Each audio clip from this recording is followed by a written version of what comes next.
Time Warner Cable is pleased to be an underwriting sponsor for Carolina Week. Coming up on the September 8th edition of Carolina Week, we'll show you where UNC stacks up against America's best public universities and what that means for you. Student Body President Hogan Medlin reacts to the unpredictability of tuition hikes.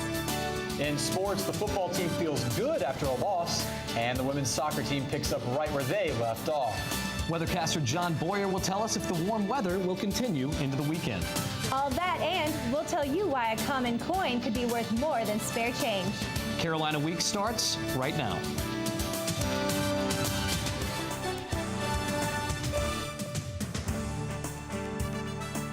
From the James F. Goodman Studio in the School of Journalism and Mass Communication at the University of North Carolina at Chapel Hill, connecting campus and community, this is Carolina Week. For the 10th year in a row, UNC is among the top 5 public universities in the country in U.S. News and World Report rankings. Good evening, I'm Megan Cassell. And I'm Eddie Sykes. Thanks for joining us. The problem is, not many people chant we're number 5. But Joelle Kaplan tells us UNC is number 1 if you take everything into account. Louise McNutt isn't surprised that Carolina is the 5th best public university in the country, according to U.S. News and World Report. It's really exciting, and I feel like everybody at our university has a lot of pride and would be very proud of that ranking. McNutt is no stranger to high rankings as a 2-time NCAA champion in field hockey. She's also a senior in the Keenan Flagler Business School, a 3-time field hockey national academic team selection, and an active member of the campus community. She chose UNC because of its balance. We do have a great reputation academically, so that was a huge draw. Athletically, being recruited, and also Chapel Hill itself, the social aspect of college and the other activities I'm involved in is really awesome. The U.S. News and World Report's rankings only use academic factors, but that's gridlocked Carolina at number 5 for a decade. Other college ranking systems, however, tell a different story. The Ordo Ludus College Ranking is an online listing based on academics, sports, quality of life, and cost. By those standards, UNC ranks 1st among public schools and 5th overall. But Barbara Polk of the admissions office says Carolina's reputation is so established that rankings make little to no difference. She also knows what makes UNC special. The students are our best asset, and the students themselves are what really make this place what it is. Students like McNutt, who actively contribute to Carolina's unique sense of community. I can think of so many great people who are here, and that's what's really made it worth it to me. And that's something no one can measure. In Chapel Hill, I'm Joelle Kaplan, Carolina Week. Kiplinger's has ranked Carolina number 1 since 1998. That ranking compares quality of education with the cost of tuition, making UNC education the best buy in the country. There's a lot of controversy about a proposed mosque at Ground Zero in New York City. No such uproar about Chapel Hill's first Muslim place of worship. At 103 Stateside Drive, near the intersection with MLK, the Chapel Hill Islamic Society plans to convert this house into a mosque. The society has been using the Church of Reconciliation as a place to meet and pray. Right now, most Islamic students pray in a room set up in the student union for convenience. But local Muslims can easily get to the new mosque by the NS or T bus routes. The closest mosque to campus is 30 minutes away in Raleigh, which is hard for students like Yusei Iftikhar and others in the Muslim Student Association to get to. It's hard for me to get to the Raleigh mosque, and so having one in Chapel Hill is going to make it a lot easier just to go and pray there with all my fellow Muslims instead of having to use the room in the union that might or might not always be there. Right now, the group is short of its fundraising goal, and organizers hope the controversy in New York City won't hurt their efforts to get the town approval here. UNC officials are teaming up to keep people safe as they cross campus roads on the way to class or back to the dorms. The UNC Department of Public Safety partnered with the UNC Highway Safety Research Center to set up Yield to Heels Day. Volunteers handed out T-shirts, flyers, and reflective buttons and armbands at 3 busy intersections on campus. Volunteers urged walkers, drivers, and bicyclists to keep electronic devices off when traveling. Davian Anderson works for the UNC Highway Safety Research Center. Anderson especially wants walkers to pay attention when using crosswalks. don't just assume that it's safe to walk just because there's a walk sign. So that's what we want to do, is just make sure that everybody's being aware and just being considerate of everyone.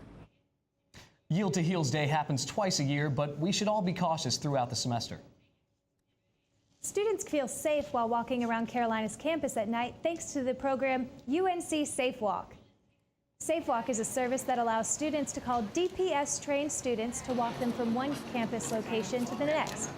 Students can request a safe walk from Franklin Street and Greek Housing, and program leaders are looking at expanding to off-campus locations. More than 1,000 students have used the service since it started last spring.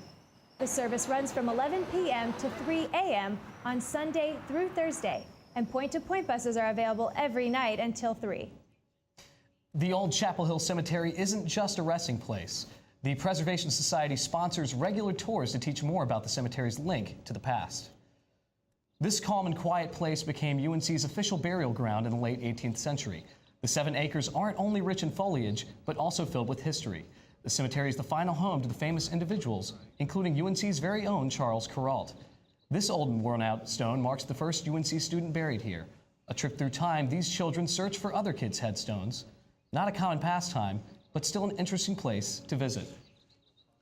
Student Body President Hogan Medlin says he's doing his best to represent us, but says he didn't have a chance to offer any input into a situation that affects all of us. Student Body President Hogan Medlin found out about the recent tuition hike the same way you did, from the newspapers. You know, it was something that we were frustrated with because we believe that as the people who are paying, we need to absolutely have a voice in every single part of the decision.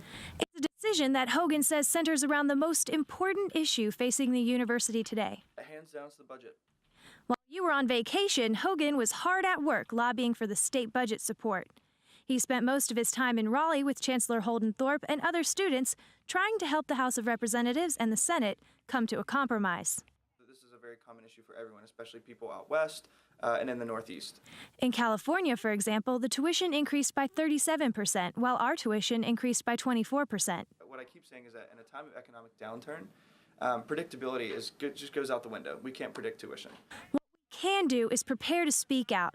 Applications are online now for the Student Advocacy Committee, a part of Hogan's cabinet designed to train students to lobby effectively all year long. How to actually lobby, how to be effective, how to sort of center yourself behind one common message. Hogan then plans to pass that information along to other student body presidents. This is just the beginning of Hogan's administration. For more information about how you can get involved with student government, go to our website, carolinaweek.org, for a link to the application.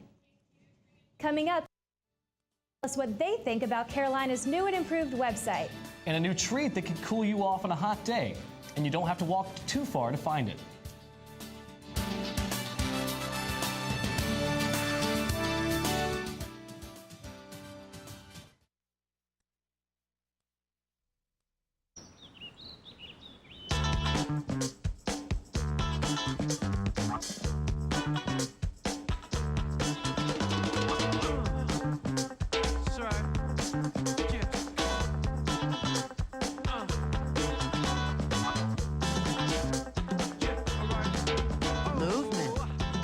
Weight loss, it's one of the many ways to fight osteoarthritis pain. For more information on managing pain, go to fightarthritispain.org.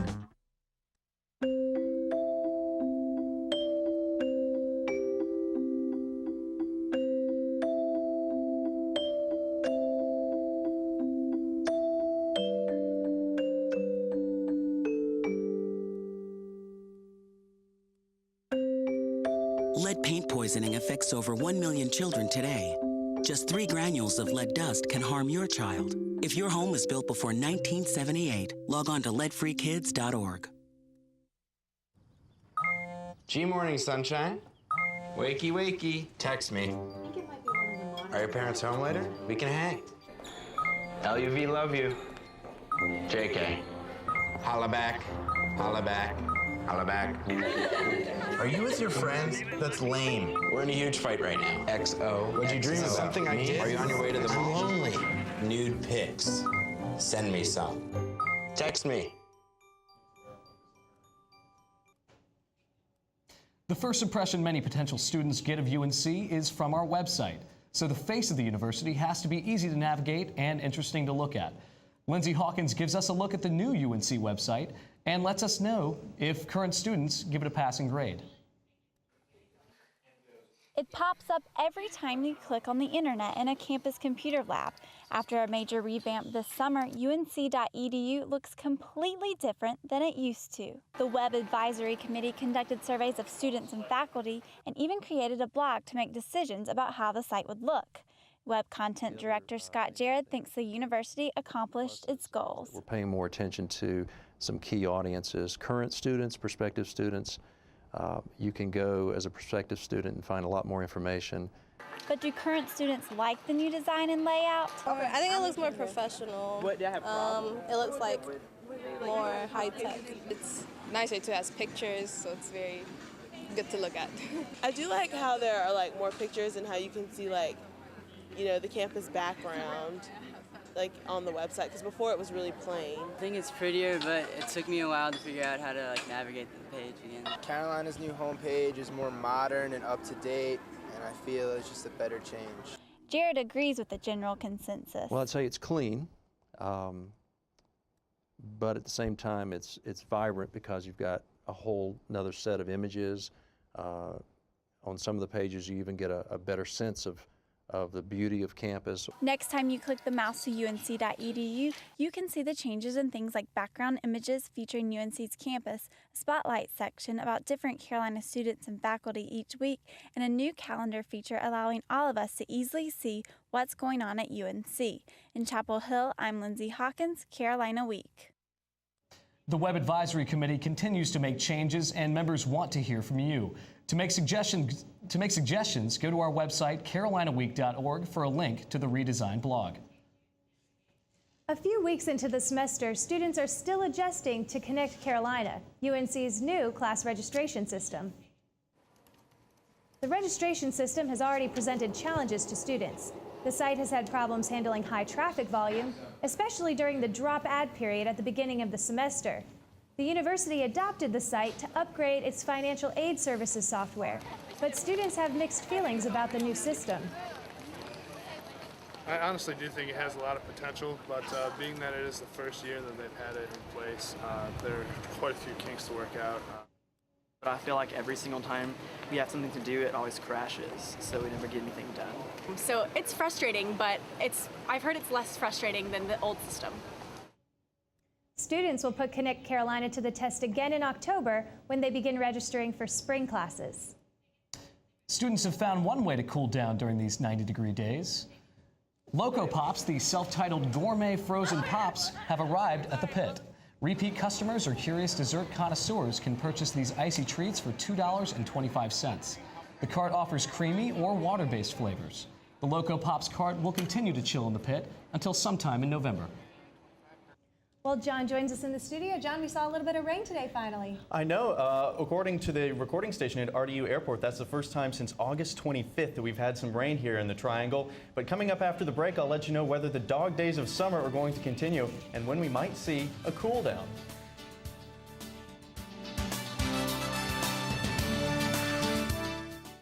Congratulations. I'm sure you'll have many happy years here. Except for you, because you'll be gone 3 years from now, struck down by the same disease that got your father. Sadly, it could have been detected early with a simple test. For a list of tests every man should have, go to ahrq.gov.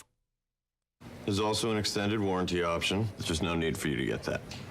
You failed to get the test that you needed at the doctor, so you won't be around in 2 years. Okay, sign here, please. For a list of tests every man should have, go to ahrq.gov.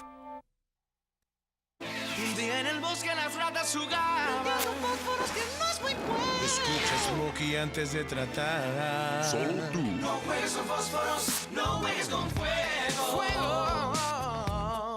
No hay nada para un pobre conejo asustado, a un pobre ratón sin casa en que vivir. Si un hermoso bosque es lo que deseas, no juegues con fósforos, no juegues con fuego. Solo tú puedes prevenir los fuegos forestales. ¡Fuego!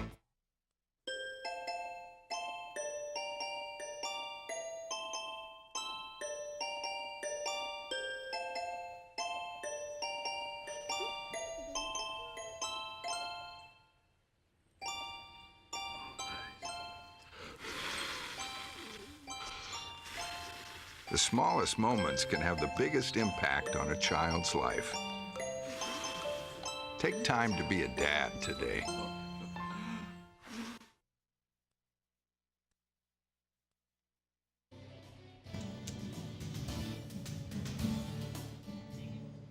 Welcome back to Carolina Week. I'm John Boyer. On my way over to the studio this afternoon, I did have to use my umbrella. But if you're heading out this evening, don't worry about bringing the umbrella with you because all the rain in the area is heading out. And because of that, we're having a cold front pass through. Our conditions are going to go from muggy and uncomfortable to comfortable. Tomorrow it's going to be a nice change. And also, although it's not going to be affecting us anytime soon, if at all, we will bring you up to speed on Tropical Storm Igor. But first, let's take a look at the satellite picture. Of course, you could look outside and see that there are clouds. This is basically what the satellite picture is telling us, is that there is a band of clouds working through North Carolina. On the radar, we do have some showers. Most of them are to the south of us now into Chatham County, Lee County, Wake County. They're all moving to the south and east. We may get clipped by this one up here in Alamance County, but after 30 minutes to an hour, it's going to be out of our hair. The rest of the evening will be a little muggy, but overnight, this cold front that's over us now is going to be pushing to the south. Now off to the west, all this rain here through Oklahoma and Texas, those are the remnants of Tropical Storm Hermine, causing some massive flooding in Austin and San Antonio, but that also will stay out to the west. Not a problem for us overnight. We're looking at skies becoming more and more clear as we reach the wake-up hour. 62 was our low, and that's going to feel nice compared to this morning. It was 72 this morning. That's 10 degrees cooler. Going into tomorrow, we'll see mostly clear and sunny skies, great for outdoor activities. Our temperature, we're looking for 86 during the afternoon, and that's also going to be cooler than today. Today topped out at 91 out at RDU. So here's what the surface map is looking like tomorrow. That front that was in North Carolina right now, it's going to be to the south of us, so we won't have any chance for rain tomorrow. All this activity in association with Hermine is now moved into Oklahoma and Kansas. It might take until at least Saturday or Sunday before we might see a sprinkle out of that. So high pressure remains in control for the forecast on Friday. And let's say you're heading out to watch the soccer game against NC State. 7 o'clock on Friday night. Expect mostly clear skies with temperatures ranging from 77 to 80 by the time the game wraps up. And just a light wind, although I don't think that affects soccer as much as it affects football. Now out in the tropics, I promised we would bring you up to speed on Tropical Storm Igor. It's actually formed very far east for what we would expect a tropical storm to form. These are the Cape Verde Islands right off the coast of Africa. So we have at least a week to 2 weeks to see whether this is going to be a threat for the United States. But of course, Joe will be in next week to bring you up to speed on what Igor plans to do. Now, going through our sky conditions over the next several days, you see Thursday and Friday are nice and sunny thanks to high pressure. We keep a few clouds in the forecast for Saturday as that next system approaches us on Sunday. Could bring us a chance for some isolated rain, but right now Sunday isn't looking like a complete washout. Then, of course, Monday, we do clear out once again. Now, our temperatures, I said we might get a little cooler, and it's actually kind of a trick question. We start out at 86 tomorrow. That's right about where we should be for this time of year, but the humidity is going to be way down. So Thursday, Friday, Saturday are going to feel nice and comfortable. The mugginess might creep back for Sunday and Monday, but we're still expecting daytime highs only in the mid-80s. Our nighttime lows will actually be kind of cool on Friday morning and Saturday morning, down into the lower 50s. We haven't seen them that cool in a while, so might want to start leaving the windows open. It's that time of year. John, it looks like we've got some more hot weather to come, but when are we going to see some fall weather?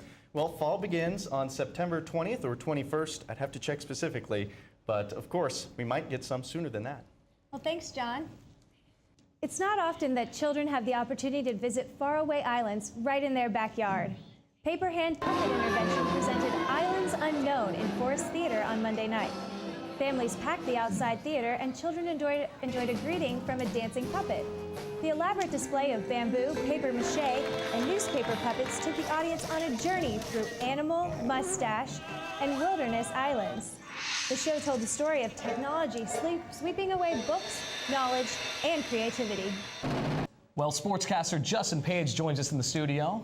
Well, Justin, that was some game this weekend. Yeah, I heard you were down in Atlanta watching the Heels. No, absolutely. Myself and a few members of the Carolina Week sports team made the trip down to Atlanta. Just an incredible scene at the Georgia Dome. Unfortunately, kind of heartbreaking to see the Heels drop the ball at the end of the game. But coming up after the break, we'll show you why the football team is optimistic even after losing to LSU.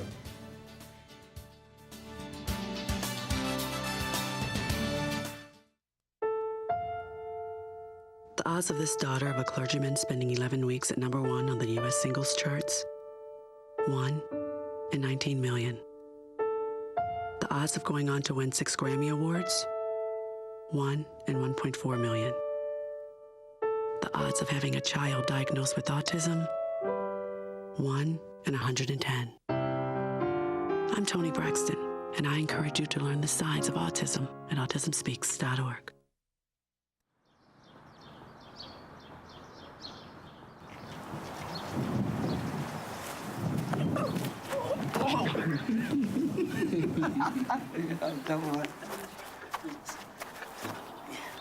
How you feel? How you feel? I'm feeling good. Spin me, spin me. Got you.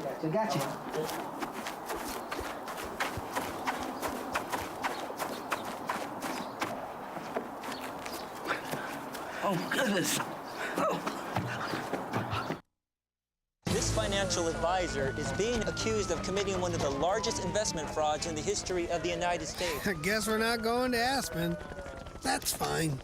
You see, I like tennis balls. He likes insider trading. So he's going to jail and I'm going to a shelter. And no, they're not the same thing. Shelters are for good pets that want to be adopted. Jails are for criminals. I've done nothing. Uh-oh. Ooh, okay, I stole a cheeseburger once. I'm a dog.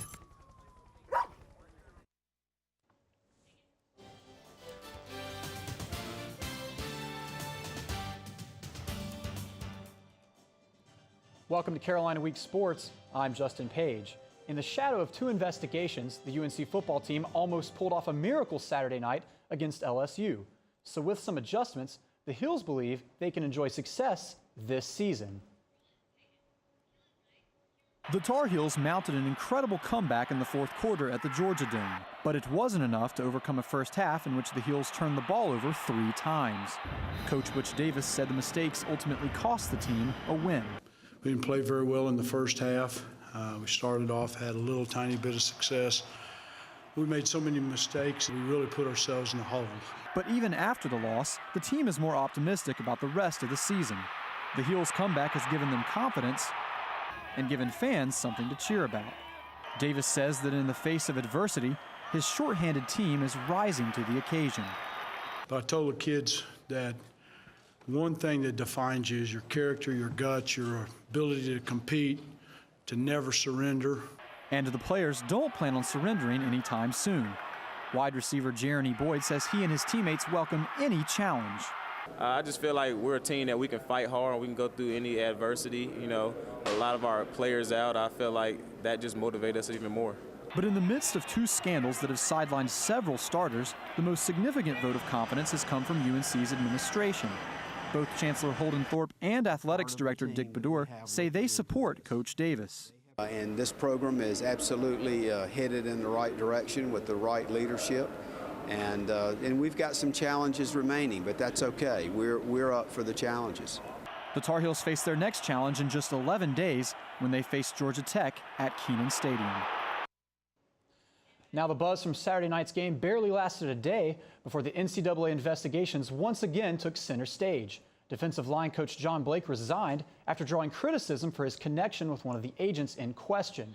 Blake, who you see in the center of the huddle right there with the defensive line, said he believes he had become a distraction. As for the other 13 ineligible players, only Marvin Austin remains suspended from the team. The other 12, including wide receiver Greg Little and defensive backs Charles Brown, Deontay Williams, and Kendrick Burney, will be allowed to practice this week. So there still remains a chance that they, along with starters Sean Drone and Robert Quinn, could play next weekend.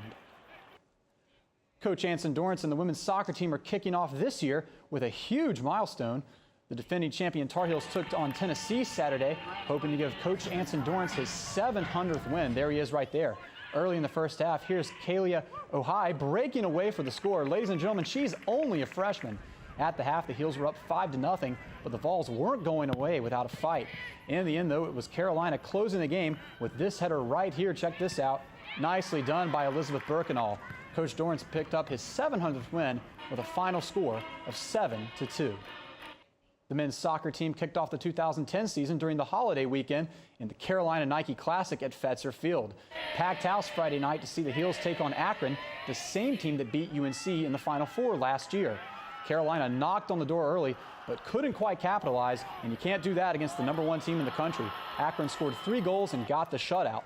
But then on Sunday, tempers flared early, look at that, as the Heels looked to bounce back against Seton Hall. But soon enough, the Heels turned their anger on the net. Watch Josh Rice right there. He puts the Heels on the board, but it was Enzo Martinez who had the big weekend. He scored not one, but 2 goals. Heels get the win 4-1. They're now 1-1 on the season. The UNC field hockey team is setting a new standard for perfection. With a win at powerhouse Wake Forest on Friday, the defending national champions are off to a 3-0 start, and even more impressive, they haven't given up a single goal. That's just incredible. This weekend, the team heads up to Westchester, Pennsylvania for the Vonnie Gross Classic. So we certainly wish the ladies the best of luck, and men's soccer Friday night, as John mentioned, at NC State. We'll have highlights for you next Monday. Hopefully there'll be good news. Let's hope so.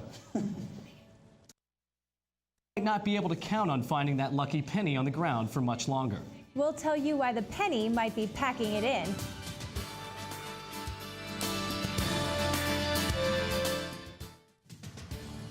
If you have a story idea, call Carolina Week at 919-843-8292 or email us at carolinaweek@unc.edu.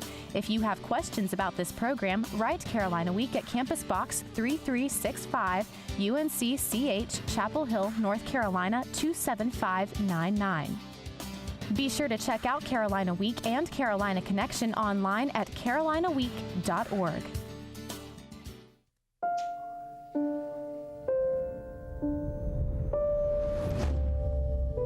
What if a disaster strikes without warning? What if life as you know it has completely turned on its head? What if everything familiar becomes anything but? Before a disaster turns your family's world upside down, it's up to you to be ready. Get a kit, make a plan, be informed today. Learn how at ready.gov. I understand you need a little help with your mortgage. Want to avoid foreclosure. Candy? Well, you know, you're in luck. We're experts in this sort of thing. Mortgage, rigmarole, whatnot. Why don't we get a contract? Who wants a contract? Here you go, Pete. Thanks, Betty. Write a toner. If you're facing foreclosure, talk to the right people. Speak with HUD-approved housing counselors free of charge at 888-995-HOPE. Ask any business owner and that person will tell you it takes money to make money. The money it's taking to make pennies is more than the coins are worth, so the 1-cent piece could be on its way out. They're small, they're copper, and there are probably a lot of them stuck in your sofa cushions. But as common as they are, pennies might not be around for too much longer. UNC Chapel Hill Junior Jessica Anderson says if it's gone, she'll miss the penny. It's been a part of, our nation for how long? So it's kind of sad to see it go. The good news is it's not gone yet. But one North Carolina congressman is trying to change that. Mel Watt says he wants the U.S. to stop minting pennies altogether, arguing it will save taxpayers money. And he might have a point. For every 10 pennies made, the government spends 17 cents. Over time, those numbers add up, leading to an annual deficit of more than $14 million. Rare coin collector and penny expert Peter Estrada works for Rare Coins of Raleigh. He's been collecting pennies for years and knows a lot about them. You got your large cents, coronet cents, Indian cents, flying eagle cents. There's quite a few different varieties of cents. Estrada says that for collectors, the end of the modern penny could mean the beginning of higher values for rarer versions. But that doesn't mean he'd be happy to see it go. Since 1797, we had a cent. I definitely miss it. If the penny does go away, UNC junior Lee Anderson says he won't mind losing the penny. I've thrown pennies away, actually, just if they're in my pocket, weighing me down. And though she'd be sad to lose the penny, Jessica Anderson more or less agrees. I am in favor if it is going to cost more than it's actually worth, just because of the way the economy is anyway. So maybe it is a good idea to get rid of it. The penny hasn't kicked the bucket yet, but if it wants to avoid a bleak future, it's going to need to cash in on some good luck of its own. Well, I can't imagine never finding a lucky penny again. I know it's going to be hard to imagine a world without pennies, but I think we'll be okay if it does kick the bucket. Well, that does it for this edition of Carolina Week. Thanks for watching. Have a good night.